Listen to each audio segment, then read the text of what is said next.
Karibu tena kwenye tutorial yetu hii, na leo tutajifunza jinsi gani tunaweza handle button clicks, yani button ikibonyezwa basi itokee action yoyote katika application yetu. Na hivi leo tutajifunza jinsi gani tunaweza kubadilisha haya maneno hello world kuja kuwa neno karibu wakati tukibonyeza hii button. Kwa mfano nikibonyeza hapa, maneno yanabadilika yanakuja kuwa karibu.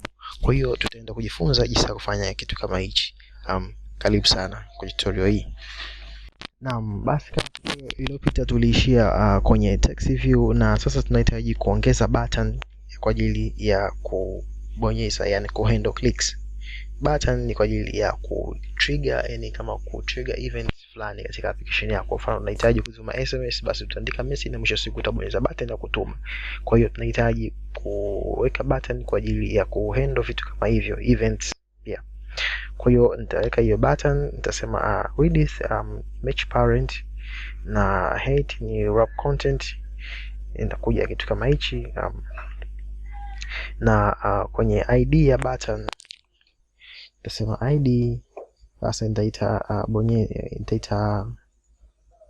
bonyeza.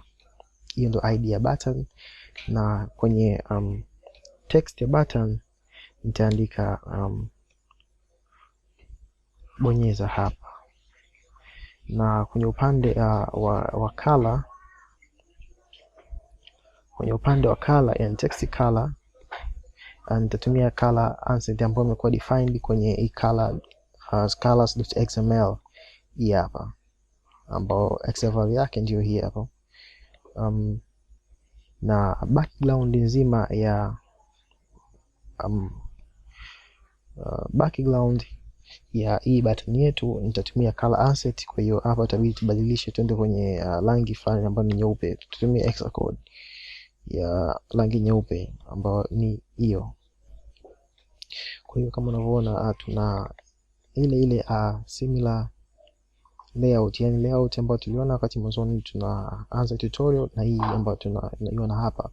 Kwa hiyo jinsi ya handle clicks, kama mtu akibonyeza button iweze kubadilisha neno hello world kwenda kwenye neno karibu. Kwa maneno ya hello world yatabadilika, yataenda kwenye neno la karibu. Kwa hiyo tunafanya hivi kwa kutumia main activity Java. Sasa hapo tunakuja upande wa Java. Kama unavyoona ndugu mtazamaji, kuna baadhi ya vitu ambavyo ukiwa unatengeneza project upande wa main activity Java, hizi ni code ambazo zinakuwa generated by default na Android Studio kama ukiwa umechagua empty activity. Na kia kama umechagua basic activity, basi kutakuwa na code zinaongezeka kidogo, lakini kama blank activity hizi zitakuwepo, utahitaji kuzitengeneza mwenyewe.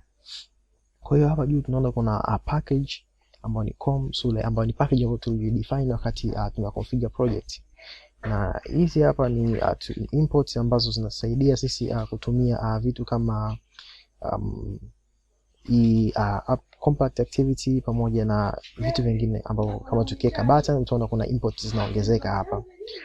Kwa haraka hii public class main activity extend up compact activity. Kwa hiyo hii compact activity pia yenyewe extend activity nyingine. Ukibonyeza control alafu click, utaona kwamba app compact activity extend fragment activity, ambapo fragment activity implement callback, app compact callback, task schedule builder, it support parentable and action bar, drawer toggle and delegate provider. Ndani ya hii app compact activity kuna method nyingi kama on create, ambayo kimsingi tunaipata hapa. Kwa hiyo tunavyoona override kwamba hii method imetoka ndani ya class ya app compact activity ambayo ni hii hapa on create. Kwa hiyo hii nayo hii app compact activity nayo extend hii fragment activity extend component activity. Vile component activity extend activity, na activity pia extend content theme wrapper, na hii implement vitu vingi tofauti. Ukiangalia hiyo kwenye content theme wrapper extend content wrapper, na kadri inavyoendelea kwa mbele utakuja kwamba context wrapper extend context. Kwa mwisho siku sasa tunapata application context. Na hizi hahitaji kuzifahamu, lakini ni method ambazo unaweza kuzitumia ndani ya main activity.java, lakini kwa override hizo methods. Kwa hiyo kwa sasa tuachane nazo hizi methods zingine, tuendelee na hapo. Kwa hiyo wakati unataka kutumia button yetu, hakikisha kwamba unaweka ID pamoja na ID ya text view pamoja na ID ya button. Ukija hapa unachukua udefine hizo button zako. Tuanze na private. Unaweza kuweka access modifier yoyote, lakini mimi natumia private na tutasema private button. Utaona kuna import imeongezeka hapa. Kwa hiyo button naipa jina lote, kwa mfano niite jina clicks, yani hiyo variable name click teka semicolon, then naandika private text view, naandika labda txt naweka colon. Hizi sasa tunakuja kuzitumia kucast button pamoja na text view ambazo ziko kwenye XML files.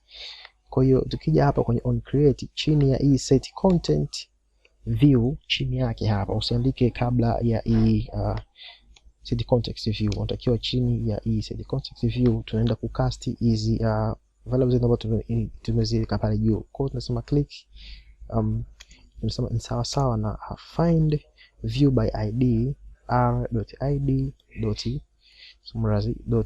r.id.id ya button ambayo ni bonyeza, then tunaweka semicolon. Tunakuja tena kwenye text, nasema equal to find view by id r.id hello world, kwa sababu hii ndio id ya text tuliyotumia kama unakumbuka, hii hapa na hii hapa. Sasa wakati wa kuhandle clicks tunatumia njia tofauti tofauti. Kwa mfano tunaweza kutengeneza method ambayo tutaitumia kufanya hiyo action ambayo tunaitaka, yani kubadilisha maneno hello world kwenda kwenye neno karibu. Kwa hiyo kuna njia mbili kuu, ambapo kuandika methods ambayo tunaweza kuita kwenye XML file, lakini pia tunaweza kuandika method hapa ambayo tutaita kwenye on create. On create hii ni Android life cycles, lakini tutakuja kujifunza zaidi kwenye Android life cycles kwa sababu ziko nyingi, ziko on create, on stop, on destroy, ziko nyingi, lakini tutakuja kuangalia moja baada ya nyingine katika tutorial nyingine. Kwa hiyo sasa hivi tuchukue hii click ambayo tumeandika hapa, andika dot. Sasa tunahitaji kuset on click listener, yani tuna listen pale mtu anapo click. Kwa wakati ana click sisi tunakuwa tuna listen, button ina listen. Mtu akiclick basi event fulani itokee. Kwa hiyo naandika tab, then ikishakuwa kama hivyo nasema ziko new view on click listener. Unaandika tukiandika kubwa yenye inakuletea option kama hii. Ukipiga enter basi hizo code zinakuwa generated kama hivi. Kwa hiyo kutoka hapa ndipo tunaandika code ya kubadilisha hii text ambayo tunaiona hapa kwenda kwenye karibu. Kwa hiyo tutaandika txt.set text, lakini hapa tutaandika neno hiyo karibu. Kwa hiyo kama ndugu mtazamaji umefuatilia tutorials za Java, au kama Java kidogo unaielewa, basi utakuwa haupati shida sana katika tutorial hii, kwa sababu hii ni pure Java.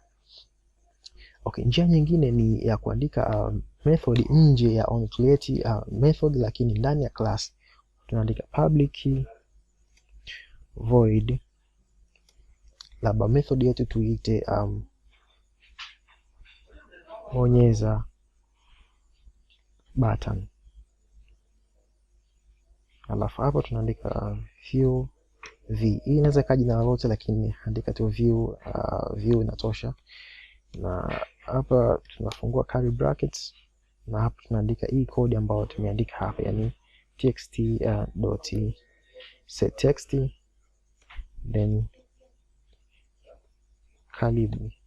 Kwa hiyo hii hapa hii method tunatakiwa tuite ndani ya XML file. Kwa hiyo kwenye button hapa ndipo tunaandika on click. Sasa ukiandika on click peke yake itakupa hii attribute ambayo ni on click, then itakupa option ya ile method ambayo ukiklik hapa ukibonyeza enter itakupa hiyo, itaandika jina la method ambayo tumeandika hapa. Ni hapa naona imebadilika rangi, kwa sasa hivi iko active.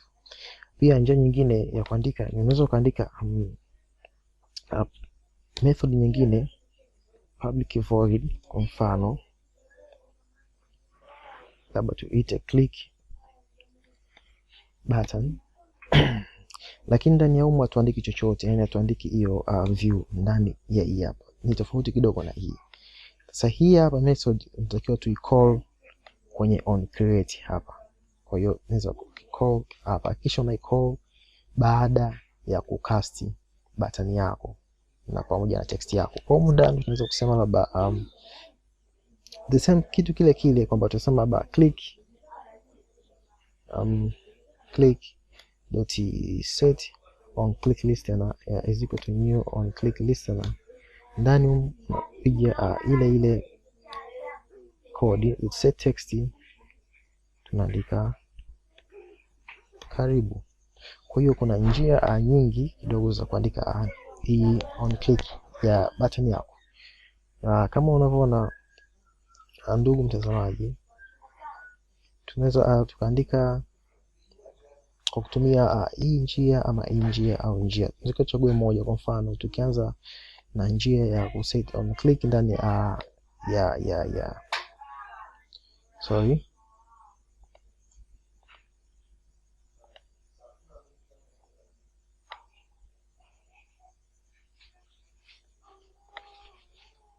okay, tunaweka on click peke yake ya hii ambayo iko ndani ya on create. Tukilani application yetu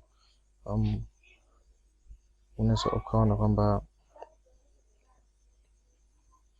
application yetu sasa hivi ina run. Tusubiri kuona majibu yakitokea kwenye hii screen yetu hapa. Okay, now application yetu imesha run. Kwa hiyo nikibonyeza neno hii button, nikibonyeza hii button, basi ile neno litabadilika kuwa karibu, kama unavyoona imebadilika karibu. Kwa hiyo hiyo ndio jinsi ya kuhandle button clicks. Kwa hiyo hizi njia zote ambazo tumezionyesha hapa, hata tukizitoa uncomment, zinafanya kazi sawa sawa na hii njia iliyofanya hapa. Kwa hiyo ni uamuzi wako mwenyewe kutumia njia ipi kwa ajili ya kuhandle button clicks. Lakini kutumia njia hii hapa, ya kucall hii method kwenye huku upande wa XML, unakuwa hauna ulazima wa kucast button, una cast peke yake hii text. Kwa sababu button hatuitumia hapa, kama tulivyosema na set on click listener. Vile vile unaweza ku set on click listener bila kutumia njia ya kucast, kwamba unakuja tu moja kwa moja unaandika find view by id find view by id r id bonyeza, kwa sababu ndio idea button. Sema .set on click listener na is equal to new on click listener, then unasema hiyo text set text, utaandika ndani hilo neno karibu. Kwa hiyo unaona kuna njia tofauti. Unaweza kupause video na ukajaribu njia moja baada nyingine kwa kurani. Kwa hiyo unaweza kutumia njia yote, lakini hii njia si kushauri sana kutumia, lakini haina tatizo, lakini usio unatumia sana hiyo njia. Kwa unaweza kutumia hii hapa ama kutumia kwenye XML, na vile vile unaweza kutumia a method ambayo umecall outside the on click method, ambayo umeitengeneza outside on click method, lakini unakuja kuicall ndani ya on click. Kwa hiyo ndio hivyo. Asante, na usisahau kushare na kusubscribe video hii. Kama una swali, comment ama chochote, unaweza ukauliza kwenye comment section au kunitumia email kwenye email yangu.